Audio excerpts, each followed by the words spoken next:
junjungan kita yang besar Muhammad SAW. Mudah-mudahan kita bisa meneladani kemuliaan akhlaknya.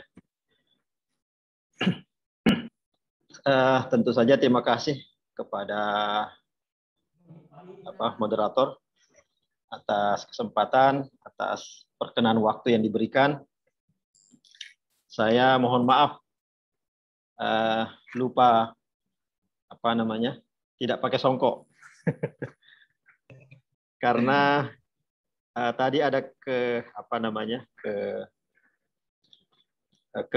kesalahpahaman waktu ya, kesalahpahaman waktu. Saya selalu menyangka ini waktunya waktu Indonesia Barat, sehingga saya pikir jam 4 sore itu atau jam 3 sore masih lama, sehingga saya masih di luar, belum pulang ke rumah. Akhirnya untung tadi diingatkan oleh panitia bahwa waktunya sudah dekat. Akhirnya saya tidak sempat mampir pulang ke rumah, saya mampir di jalan untuk online ya, sehingga mohon maaf. Begini, saya kira tentu saja terlalu besar atau saya sendiri tidak mampu membahas misalnya apabila kita akan mengurai kekerasan atau kedamaian di dalam Al-Quran dan hadis. Itu saya tentu saja minta bantuan saja sama partisipan yang hadir di sini untuk membantu saya melengkapi ya bagaimana mengurai kekerasan di dalam tema Al-Quran dan hadis. Karena itu saya pikir saya hanya akan mencoba tadi sebagaimana disebutkan oleh moderator bahwa di satu sisi selalu disebutkan ya bahwa agama itu adalah pembawa damai. Tetapi di sisi lain kenyataan kekerasan atas nama agama juga hadir begitu saja tanpa kita bisa tolak bahwa ada oknum tertentu yang mungkin bukan kita, ya, tetapi ada oknum, ada orang atau sekelompok orang yang melakukan tindakan kekerasan atas nama agama. Itu kenyataan yang tidak bisa kita tolak. Akhirnya kita akan sulit mengatakan bahwa Islam tidak menyukai kekerasan, Islam menolak kekerasan dan seterusnya. Karena kenyataan orang Islam, Muslim yang melakukan tindakan kekerasan, bahkan itu atas nama agama, ya itu kenyataan yang real. Ya, apakah kita akan mengatakan tidak begitu saja? Tetapi kan harus ada penjelasan bahwa kenyataan itu ada dan bagaimana bisa kenyataan itu bisa terjadi demikian.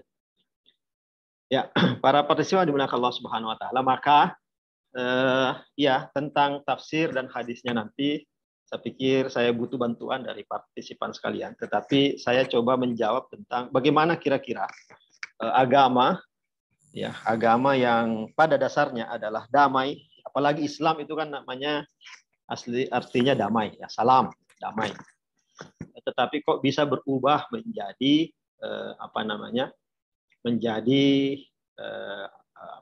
umatnya melakukan tindakan kekerasan. Nah, kemudian dari mencoba menjawab mengapa demikian atau bagaimana bisa itu terjadi, ya, saya berharap juga akan menyampaikan, mudah-mudahan bisa tepat penyampaiannya, bahwa bagaimana solusinya. Nah, pertama kita mulai dari bagaimana ceritanya,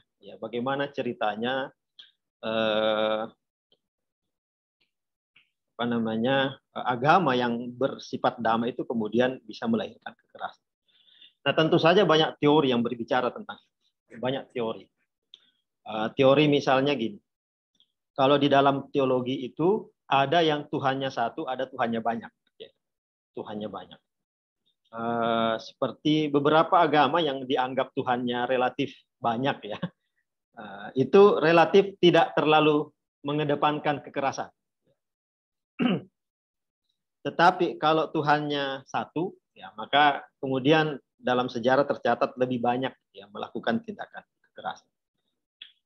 Itu ada teori yang mengatakan begitu. Walaupun kemudian disanggah dengan teori lain, ya, bahwa ya kenyataan bahwa ya, beberapa agama dianggap Tuhannya banyak, tapi tindakan kekerasan tetap ada. Ya, kemudian ada juga teori yang mengatakan begini, bahwa biasanya agama yang melakukan tindakan kekerasan yaitu Tuhannya personal. Tuhan personal. Ada juga kan agama itu ada Tuhannya impersonal. Tuhannya impersonal. Tuhannya impersonal itu misalnya agamanya itu alam. Tuhannya itu alam, alam raya. Nah, kalau Tuhannya alam raya, impersonal, itu relatif berbeda dengan Tuhannya yang personal. Yang contoh yang personal itu kayak Muslim, Islam itu, atau Kristen, Yahudi, itu Tuhannya personal. Nah, biasanya katanya, teori ini mengatakan begitu, bahwa agama yang Tuhannya personal itu cenderung lebih mudah melakukan tindakan kekerasan daripada agama yang konsep ketuhanannya itu impersonal. Itu ada teori-teori seperti itu. Tapi ada juga teori yang mengatakan begini, bahwa kenapa sebuah agama bisa melakukan tindakan kekerasan, yaitu ketika sebuah agama sudah berubah menjadi organisasi. Sebuah agama berubah menjadi organisasi, pada saat itulah muncul tindakan-tindakan kekerasan. Agama yang belum berubah menjadi sebuah organisasi itu relatif jarang melakukan tindakan-tindakan kekerasan atas nama agama. Nah, di kesempatan ini kita coba menitik beratkan pada yang ketiga ini, yang terakhir ini, teori yang terakhir. Ya, tadi kan ada, katakanlah total ada 3 teori yang sempat saya baca. Nah, teori yang terakhir inilah yang kita coba pahami. Ya, kita coba bahas di sini karena tentu saja tidak ada waktu banyak untuk membahas semua teori. Bukan cuma waktunya tidak banyak, ilmu saya juga tidak cukup banyak untuk bisa membahas semua teori itu. Nah, begini, kita coba lihat teori yang ketiga tentang ketika agama menjadi organisasi yang kemudian membuat tindakan kekerasan lebih mudah ya terjadi daripada agama yang belum menjadi organisasi. Nah, kita lihat bagaimana posisi agama Islam sekarang. Biar lebih mudah, tentu saja kita coba contohkan agama Islam saja, agama yang lebih dekat dengan kita atau dekat dengan saya pribadi. Nah, di dalam Islam itu kita mengingat bahwa proses lahirnya agama Islam itu kan ketika seorang Rasulullah Muhammad SAW mendapatkan wahyu. Ya, mendapatkan wahyu artinya ada seseorang ya, yang bernama Rasulullah Muhammad SAW yang kemudian mendapatkan wahyu. Artinya ada seorang hamba, ada seorang hamba yang punya hubungan khusus dengan Tuhan, dengan Allah Subhanahu Wa Taala sehingga mendapatkan wahyu. Fenomena ini adalah fenomena individual, fenomena perseorangan, fenomena sendiri, yaitu sendiri dirinya Rasulullah Muhammad SAW. Nah, pada bisa disebutkan ya, bahwa pada waktu ketika Rasulullah Muhammad SAW mendapatkan wahyu, maka agama pada waktu itu adalah fenomena individual, ya, individunya Rasulullah, individunya Rasulullah Muhammad SAW. Nah, kemudian fenomena agama ini tidak berhenti menjadi fenomena individunya Rasulullah. Itu kemudian mendapatkan respon ya dari masyarakat, mendapatkan respon. Nah, respon itu kemudian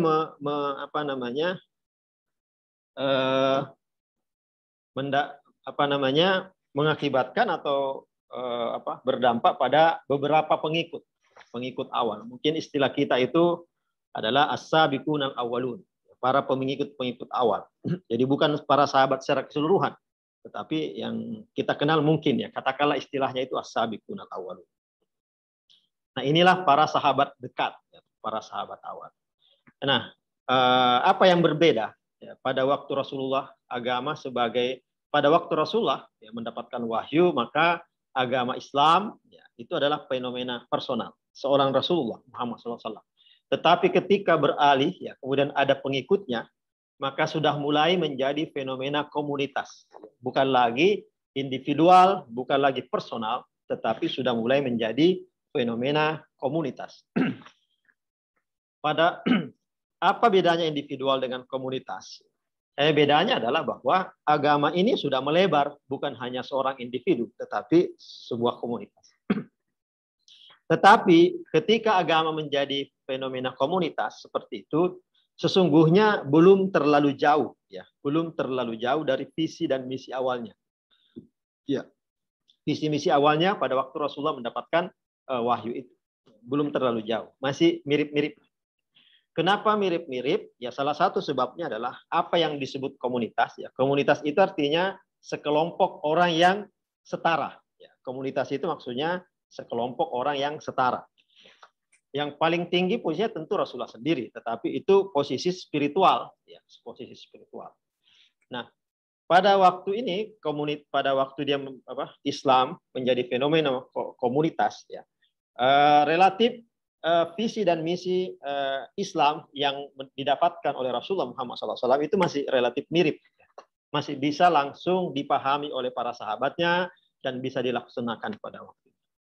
Nah, apa yang mencirikan ya visi dan misi Islam pada waktu masih menjadi fenomena individual dan fenomena komunitas, yaitu adalah agama Islam adalah agama yang merangkul, ya, agama yang merangkul. Agama yang tidak membedakan mana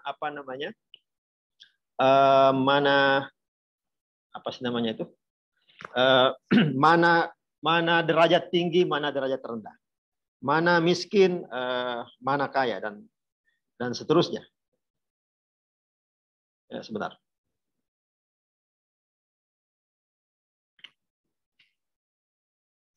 Mana kaya, mana miskin, mana budak, mana mana majikan. Di situ tidak ada, semuanya setara. Nah, karena itulah mereka yang masuk Islam pada waktu itu adalah mereka yang merindukan model seperti itu. Tidak ada agama yang merangkul, ya. Agama yang menerima perbedaan, agama yang tidak peduli mana Arab, mana bukan, ya gitulah. Mana budak, ya mana majikan, mana miskin, mana kaya, semua masuk ke dalam sebuah komunitas. Nah, itulah yang tadi saya sebutkan, komunitas itu adalah kumpulan orang-orang yang relatif setara. Nah, pada waktu itu, ya visi dan misi Islam, ya itu memang ya membebaskan yang tertindas, memerdekakan budak, membantu yang miskin. Ya. Itu tergambar misalnya di dalam surah ya Al-Duha. Alam yajidka yatiman fa'awa wa wajadaka dhallan fahada, dan seterusnya, itu tergambar di situ. Ya. Yang yatim dibantu, yang kekurangan dibantu, ya, yang budak dimerdekakan, dan seterusnya. Nah, itu yang dilakukan orang-orang seperti Abu Bakar ketika memerdekakan para budak yang beliau bisa merdekakan atau dilepaskan oleh majikannya, ya majikannya bersedia memerdekakannya dan dibayar dengan harga tertentu dan seterusnya. Kemudian agama Islam ini tidak hanya sampai di situ. Agama Islam tidak hanya sampai pada komunitas. Ya, kemudian Islam itu melebar, jauh melebar. Agama Islam kemudian bukan hanya komunitas. Agama Islam sudah meliputi banyak orang, banyak macam budaya, banyak macam banyak macam etnis, ya, ras, wilayah yang sudah sangat luas. Ya.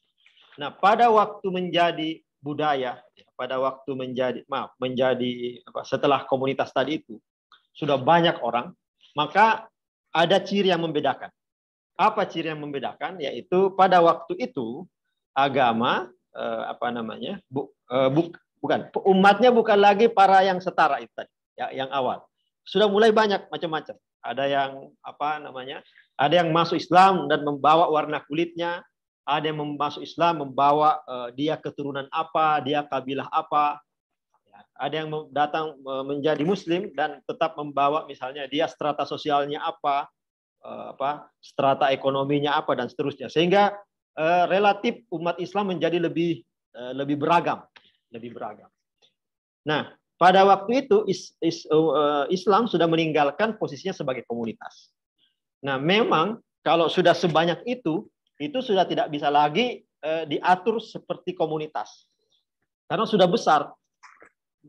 Islam kemudian berubah menjadi institusi, menjadi organisasi. Ya, menjadi organisasi. Islam kemudian berubah menjadi organisasi. Nah, karena Islam sudah menjadi organisasi, mau tidak mau ada strata di sana, ada pemimpin, ada apa dan macam-macam. Nah, pada waktu menjadi organisasi itulah, nah di situ mulai menurut teori tadi, menurut teori yang saya sebut tadi, tindak kekerasan sudah bisa dilakukan.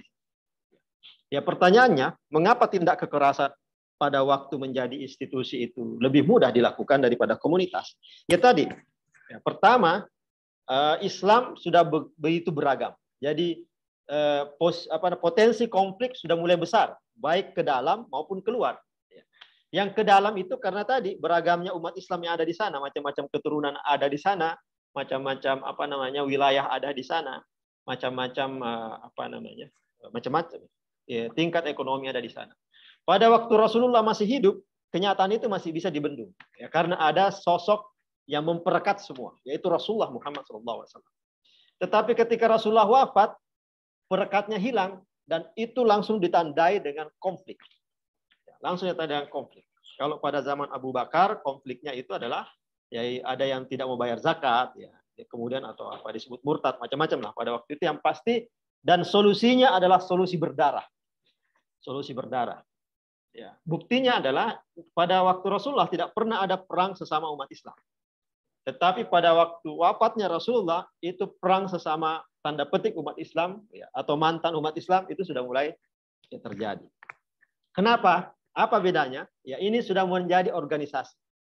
Ya, agama sudah menjadi sebuah institusi yang mau tidak mau, ya kalau dia tidak berkonflik ke dalam, dia akan berkonflik keluar. Nah, tadi saya sudah jelaskan kenapa dia berkonflik ke dalam. Bagaimana dia bisa berkonflik keluar? Ya karena yang namanya organisasi ya begitu. Ya, terjadi perebutan. Perebutan sama mungkin teman-teman yang mungkin lagi kuliah dulu ingat ya, masih kuliah atau sekarang masih kuliah. Terjadi perebutan, satu mau ditarik ke NU, satu mau ditarik ke Muhammadiyah, satu mau ditarik ke HMI, macam-macam. Biasanya ada ya organisasi ya begitu. Masing-masing organisasi ada seragamnya, ada pakaiannya, ada semboyannya, ada yel-yelnya, macam-macam. Nah, Islam sudah menjadi seperti itu. Bahkan ada baju tertentu yang dianggap baju umat Islam. Kalau bukan baju begini, bukan baju umat Islam, dan seterusnya. Yang pada waktu dulu ya nggak ada. Pada waktu itu nggak ada. Nah, karena itu potensi konflik sudah mulai ada. Kenapa sudah mulai ada? Karena Islam pada waktu menjadi organisasi, itu sisi-sisi beberapa sisinya hilang. Sisi-sisi apa yang hilang dari Islam ketika dia menjadi organisasi? Tadi, sisi merangkulnya sudah mulai hilang. Sisi merangkulnya. Kenapa? Kenapa hilang sisi merangkulnya? Karena sudah ada istilah kamu dan kami. Kalian dan kami. Atau kamu dan saya. Sudah ada gap. Kalau kamu tidak termasuk kami, maka kalian adalah lawan kami. Begitulah. Nah, itulah yang tergambar dalam Al-Quran. Misalnya disebutkan, tolong dikoreksi kalau saya salah sebut ayatnya. La taqulu amanna, walakin qulu aslamna. Walam yadkhulil imanu fi qulubikum. Jadi pada waktu itu umat Islam ya dalam sejarah itu kan umat Islam itu hampir tidak pernah kalah perang. Menang terus. Karena itu banyak orang, suku-suku pada waktu itu yang suku-suku pada waktu itu yang berkoalisi, ya, masuk menjadi koalisi Madinah atau koalisi umat Islam, itu bukan karena mereka mau masuk Islam. Karena mereka melihat Islam ini kuat. Karena dulu kan begitu kehidupan di sana Arabia pada waktu itu. Jadi orang hidup berkelompok-kelompok, kemudian kelompok satu bisa dicaplok oleh kelompok lain. Kalau mereka lemah bisa dicaplok. Apalagi misalnya mereka menempati sebuah oase. Ya, oase itu ya kayak zam-zam, mata air ya. Mata air. Kalau mata air di sebuah tempat hilang, maka penduduk mata airnya hilang itu akan mencaplok mata air yang masih ada. Dan kalau perlu membunuh masyarakat yang memiliki mata air yang ada di situ, atau macam-macam ya perebutan perebutan sumber daya alam atau sumber daya manusia. Nah, kalau ada sekelompok misalnya kabilah atau apa itu mengatakan diri berkoalisi dengan Madinah ya, yang disebut tadi aslamna itu, kami menerima Islam, maka diterima sebagai koalisi Madinah. Karena itu mereka tidak ada yang berani ganggu, karena ini dianggap bagian dari koalisi Madinah atau umat Islam. Nggak ada yang berani ganggu. Tapi kalau dia berada di luar koalisi itu, maka bisa dicaplok atau bisa diganggu oleh orang lain. Nah, itu bukan persoalan iman, ya, itu aslamna namanya, belum amanna. Nah, apa namanya? Itu pun dalam Al-Quran itu membuktikan bahwa ada ikatan-ikatan seperti itu, ya, ada ikatan seperti itu. Sehingga ya tingkat politik di dalam menjadi Muslim atau tidak itu juga mulai meninggi. Dulu tidak ada istilah orang masuk Islam secara politik. Ketika pada zaman tadi yang saya cerita, pada zaman Rasulullah masih agama Islam sebagai personal atau agama Islam sebagai komunitas. Tetapi kalau Islam sudah menjadi sebuah institusi, sebuah lembaga, sebuah organisasi, maka ada saja orang yang Islam ya karena politik. Jadi ya begitu. Nah, ketika dia masuk Islam, maka tensi politik ya bisa meninggi. Nah, itulah bedanya ya antara Islam model awal tadi, model yang belakangan. Nah, itu yang saya sebut tadi dengan bahwa model yang belakangan inilah yang menjadi potensi konfliknya besar. Potensi melakukan kekerasannya besar. Kenapa? Karena dia sudah menjadi organisasi. Nah, sekarang kita beralih kepada persoalan yang kedua. Tadi kita akan membahas dua masalah ya. Pertama, mengapa bisa Islam yang damai atau agama apapun semuanya mengajarkan kedamaian, tapi kemudian bisa berubah menjadi garang, menjadi keras, menjadi membunuh orang dan seterusnya. Ya itu menurut saya ceritanya seperti itu. Nah, sekarang setelah menurut saya lumayan jelas ya jawaban untuk pertanyaan pertama, maka kita beralih ke pertanyaan yang kedua, yaitu bagaimana solusinya? Ya, bagaimana solusinya? Kalau begitu ceritanya, maka sesungguhnya solusinya ya kembali kepada model Islam versi Rasulullah, ya, yang pada waktu Islam adalah agama individual, agama personal, atau paling tidak kembali kepada masa sahabat as-sabiqun al-awwalun, yaitu ketika Islam menjadi agama komunitas. Ya. Cuma persoalannya adalah mungkinkah Islam kembali ke situ? Mungkinkah Islam menjadi agama komunitas atau agama personal? Tentu saja tidak mungkin lagi. Tidak lagi mungkin menarik sejarah ke sana. Mau tidak mau, Islam sudah harus diterima dengan model yang ketiga ini, bahwa Islam adalah institusi dengan segala seragamnya, dengan segala yel-yelnya, dengan segala marsnya mungkin dan sebagainya. Ya, pakaiannya, tradisinya. Nah, ceritanya kan Islam dulu bukan tradisi. Ya, Islam itu seperti itu, ya, merangkul dan sebagainya. Tapi sekarang sudah ada tradisinya. Nah, kalau demikian kan tidak mungkin kembali ke sana. Nah, karena itu memang secara bentuk, ya, secara formal tidak mungkin lagi kembali ke sana. Tetapi secara mental, secara spiritual, dan secara pengetahuan masih bisa balik. Ya, secara mental kita masih bisa balik. Secara pengetahuan kita masih bisa balik. Secara spiritual kita masih bisa balik. Ya. Dengan cara apa? Lewat apa? Ya lewat pendidikan dan lewat pendampingan.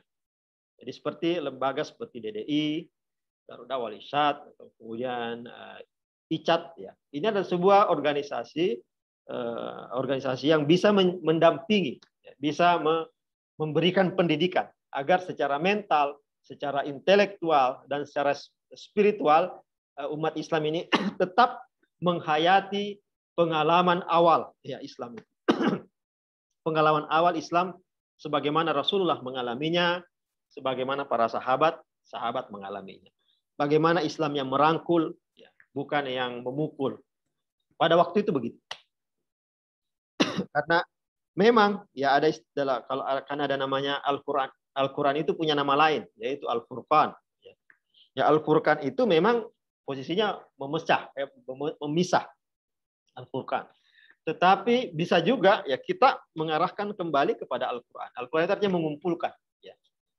Mengumpulkan. Jadi merangkul, ya, memberi ruang bagi bersama. Karena itu sebaiknya ya pendampingan, pendidikan itu dilakukan dengan visi yang sama, ya. Sebagaimana Rasulullah memahaminya dan sebagaimana para sahabat juga memahaminya. As-sabiqun, yang saya maksud sahabat di sini adalah as-sabiqun al-awwalun. Ya, kita bisa kembali ke sana secara intelektual, ya, dengan membuka kembali bagaimana dulu mereka hidup. Kemudian secara secara spiritual saya kira perlu juga dilakukan dengan cara ya kita memahami, ya kita menghayati agama ini itu dengan langsung ke Allah Subhanahu wa taala. Bukan berarti langsung dalam arti kita mengabaikan seluruh khazanah, ya, khazanah kekayaan perbendaharaan keilmuan Islam, tidak. Maksud saya adalah ibadah umat Islam ini ya harus didampingi mereka bahwa mereka kemudian menemukan spirit keberagaman itu kembali ketika Allah berhubungan kembali dengan Allah Subhanahu wa taala. Ya, kalau dalam dalam Al-Qur'an disebut al-haqqu mir rabbik, ya. Kebenaran itu dari Tuhanmu. Tetapi kita sering atau umat Islam sering melupakan itu, bahwa kebenaran dari Allah. Yang kadang kita itu bukan kebenarannya dari Allah, tetapi dari kita sendiri. Ya, al-haqqu minni misalnya. Dengan demikian saya dengan mudah menghakimi orang, ya dengan mudah mengkafirkan orang lain. Kenapa? Al-haqqu yang awalnya milik Allah itu kemudian saya ambil alih, diterapkan ke saya. Kemudian dengan alat itu saya kemudian menghakimi seluruh manusia yang lain dengan mental seperti itu. Dan itulah tentu saja yang tidak sesuai dengan spirit awal ketika agama itu masih menjadi personalnya Rasulullah Muhammad SAW atau menjadi spirit pada waktu agama menjadi agama komunitasnya para sahabat sabiqun al-awwalun radhiyallahu anhu. Saya kira itu sebagai pengantar. Saya juga sertakan, saya kirim ke chat makalah, bukan makalah sih, ya artikel sederhana yang bisa menjadi rujukan, bisa menjadi bacaan. Saya kira itu, Ustadz moderator. Mohon maaf atas segala kurangan. Oke, terima kasih atas wacana yang dilontarkan oleh pemateri yang berhubungan tentang Al-Quran, ya, sebagai sumber agama, yang mana di sini menjadi suatu pada dasarnya sebagai simbol agama, dan dia lebih cenderung menerapkan pola merangkul, sebagaimana Rasulullah yang sifatnya merangkul para sahabat, yang kemudian dilanjutkan oleh para kalangan sahabatnya, yang pada akhirnya agama itu kembali melepaskan diri dari hakikat intinya yang merangkul setelah dia menjadi kelompok-kelompok atau menjadi suatu organisasi. Ya, menarik ya, saya kira di sini terlebih lagi ketika wacana beberapa kelompok yang sebenarnya sekarang ingin mencoba merefresh kembali ruh keagamaan berdasar pada konsep Rasulullah, yang mana kita tadi melihat pemateri mengatakan yang menyebabkan seseorang atau individu terjebak di dalam wacana itu sendiri, sehingga muncullah konsep mengklaim, ya, atau menyatakan dirinya lah yang benar, dan sehingga dia berada di dalam satu komunitas sehingga sangat mudah mengkafirkan atau menyalahkan pola atau dasar penafsiran agama dari kelompok yang lain itu. Mungkin itu yang saya bisa garis bawahi. Saya kira mungkin jika ada peserta yang ingin memberikan atau mengajukan pertanyaan, saya berikan kesempatan bisa melalui raise hand atau melalui chat. Iya, tabe Pak Moderator. Bisa tanya. Saya persilahkan langsung Bapak Taufik Ismail. Pertanyaannya begini, Ustadz. Mengenai Islam yang keras dan Islam yang radikalisme, tentang masalah kekerasan dan radikalisme begini, Pak Ustadz. Contohlah di saat ini, di mana kita masih di suasana COVID, yang mengenai tentang Rasulullah, contoh Islam Rasulullah yang di saat-saat COVID-19 seperti ini, terutama di dalam sholat Pak Ustadz. Begini, bentuk-bentuk sholat saat ini kita lihat ada yang meregangkan saf, ada juga yang merapatkan saf. Dan dalam 4 mazhab tidak ada yang menerangkan tentang merenggangkan saf sholat. Dan pada zaman Rasulullah Shallallahu Alaihi Wasallam, sebesar sedahsyat apapun taun, Rasulullah tidak menerangkan menegangkan saf. Dan dalam sabda Rasulullah ada sabdanya mengatakan sallu kama ra'aitumuni usolli. Dan saat ini kita lihat tentang regangnya saf, bahkan ini kan tentang masalah Islam yang keras dan Islam yang radikalisme. Nah, begini Pak Ustadz, pertanyaannya, ketika ada Ustadz yang menyampaikan tentang amar ma'ruf nahi mungkar, tentang menyampaikan ketika menyampaikan untuk meregangkan saf, disinilah beranggapan bahwa disinilah disebut dengan Islam yang keras atau Islam radikalisme. Ini tanggapannya Ustaz bagaimana? Ketika ada seorang Ustadz yang menyampaikan bahwa meregangkan saf dicap sebagai radikalisme dan Islam yang keras melawan pemerintahan. Nah, di sini padahal jelas dalam sabda Rasulullah mengatakan sallu kama ra'aitumuni yusalli. Bagaimana ini Ustaz? Mohon jawabannya. Terima kasih. Assalamualaikum warahmatullahi wabarakatuh. Waalaikumsalam warahmatullahi wabarakatuh. Mungkin saya langsung saja ke pemateri dengan respon bahwa kita melihat fenomena yang sekarang terutama di COVID, bahwa meregangkan sholat sudah menjadi tren di masa COVID ini. Padahal kalau kita melihat sebenarnya itu adalah tidak ada sumber dalilnya dari nas-nas Rasul ataupun Al-Quran. Yang mana beberapa kelompok masyarakat yang enggan merenggang safnya, sehingga mereka yang enggan merenggang safnya ini karena dia tidak melihat, tidak ada nasnya, mereka diklaim sebagai paham radikalis. Mungkin itu ya garis bawahi dari respon Pak Taufik. Mungkin saya langsung ke pemateri. Saya persilahkan. Ya, terima kasih Ustadz Moderator dan Ustadz Taufik.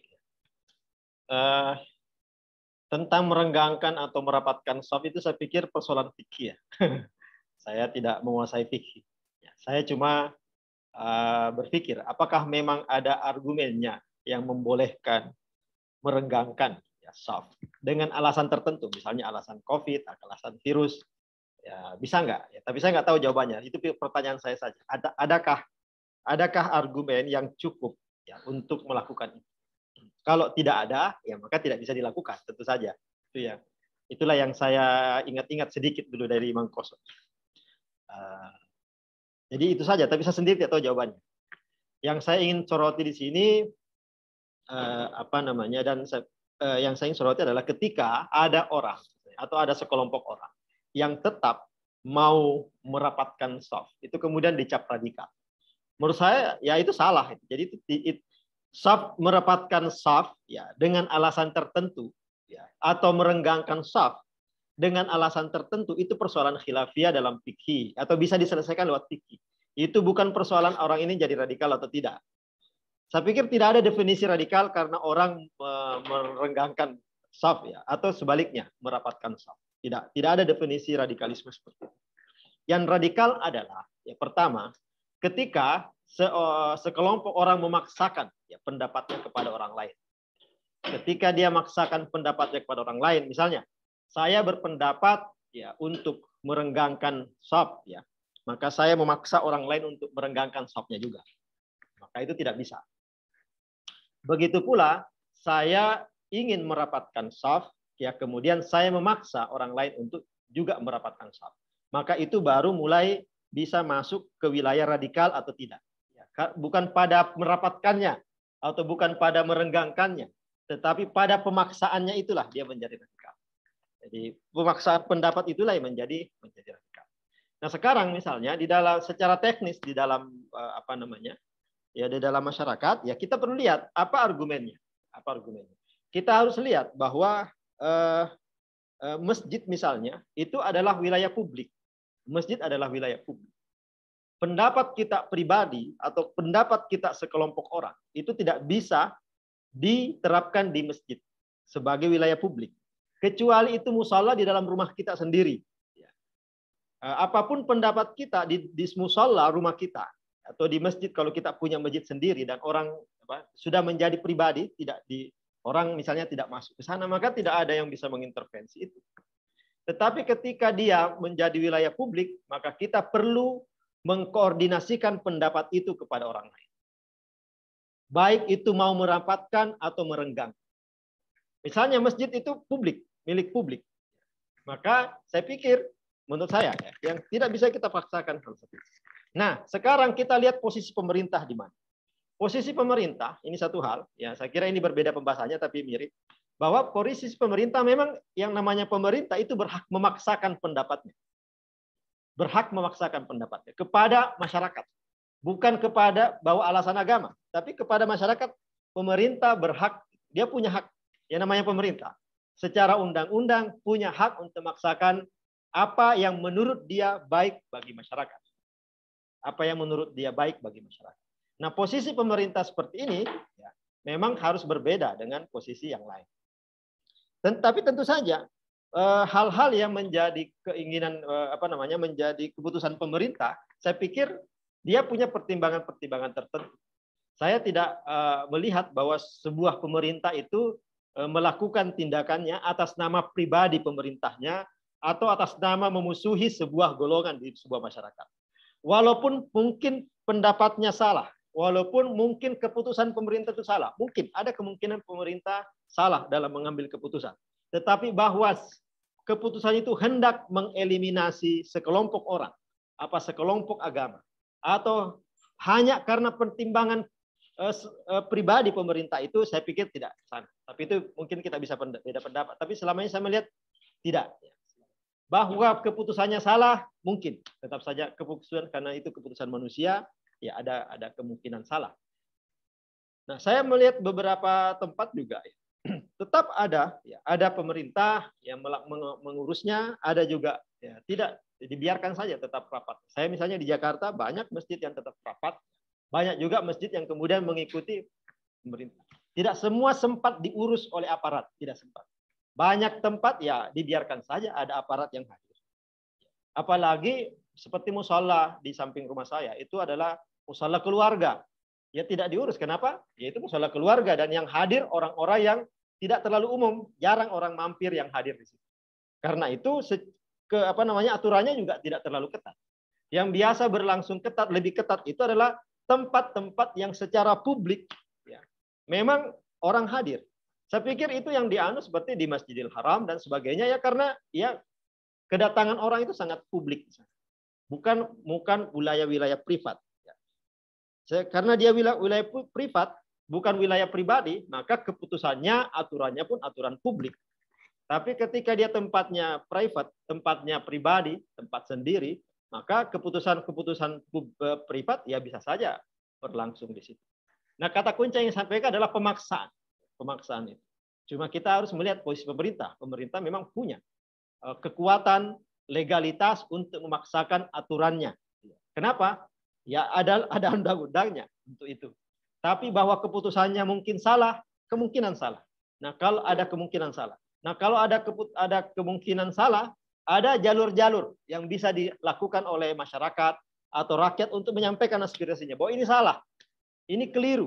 Ya, silakan sampaikan. Ada MUI, ya, ada lembaga seperti DDI, ada lembaga seperti pesantren misalnya. Ada lembaga-lembaga seperti itu yang bisa menyalurkan aspirasi kita. Kita tidak bisa di masyarakat, walaupun kita benar ya kita kemudian memaksakan kehendak itu. Kita harus pakai jalur-jalur itu. Ada lembaga-lembaga yang kita bisa pakai. Kenapa? Kalau kita tidak memakai lembaga itu sebagai jalur, maka disitulah kita akan disebut radikal. Bukan pada pendapat kita, tetapi pada pemaksaan kita terhadap pendapat itu. Kalau kita melalui jalur-jalur yang ada, ya tidak, saya pikir. Itu tidak bisa dicap radikal. Karena itu, hanya karena orang berpendapat sholat harus rapat misalnya tidak bisa disebut radikal. Dia hanya radikal ketika memaksakan kehendaknya saja. Begitu pula pada yang sebaliknya, dia tidak bisa disebut radikal. Dia hanya radikal ketika dia memaksakan kehendaknya. Saya kira itu tanggapan saya. Mohon maaf banyak kekurangan. Oke, terima kasih. Mungkin sesi terakhir saya lihat ada. Maaf. Halo, maaf bisa untuk ngomong sebentar. Ya, silakan Abdul Jawad. Boleh ngomong sebentar. Ya, tentang masalah sholat untuk di masjid itu untuk merenggangkan, itu memang benar tadi disampaikan bahwa coba dibaca dalam tausiah MUI. Tausiah MUI itu sudah jelas, ada dalil-dalilnya yang sangat jeli sekali. Karena di MUI itu banyak ulama dan banyak cendekiawan yang memahami, yang ahli fikih dan sebagainya. Coba yang menanyakan tentang masalah meja sholat harus karena perintah Rasulullah tidak pernah ada semacam itu, maka bacalah tausiah MUI pada saat itu ada. Saya lupa nomornya, tapi ada. Saya pernah membaca. Saya punya filenya untuk masalah-masalah itu. Terima kasih. Oke, terima kasih atas tambahan dari Abdul Jawad. Mungkin pemateri mungkin masih ada Pak Idham di sini yang raise hand. Mungkin ada beberapa yang menjadi pertanyaan atau tambahan kepada Pak Idham Rusdi. Saya persilahkan.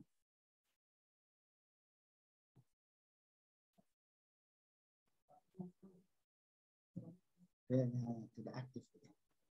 Oke, kayaknya Pak Idham tidak terkoneksi jaringannya. Sebagai tambahan juga pemateri di dalam room chat ini tadi ada pertanyaan yang dilontarkan Ibu siapanya? Ibu bisa bertanya. Saya persilakan untuk sesi terakhir ya. Sebelum saya baca dulu pertanyaan dari Ibu Sania yang mempertanyakan solusi terbaik untuk mencegah realitas kekerasan di dalam pola beragama di masa sekarang. Mungkin itu dari Ibu Sania dan mungkin saya persilahkan kepada saudara Bapak Suparman untuk mengajukan pertanyaan di sesi terakhir ini. Karena ada juga saudari Ria Mentari, mungkin saya langsung saja ya serahkan kepada si penanya Ria Mentari dan Suparman. Tetapi terlebih dahulu saya serahkan kepada Suparman, kemudian ke Ria Mentari. Oke, saya persilahkan. Bismillahirrahmanirrahim. Assalamualaikum warahmatullahi wabarakatuh. Waalaikumsalam wabarakatuh. Alhamdulillah sejak pembukaan tadi saya ikut sampai sekarang karena bagi saya opini yang viral sekarang ini terkait dengan moderasi radikalisme sampai ke terorisme. Nah, berdasarkan apa yang saya dengar tadi itu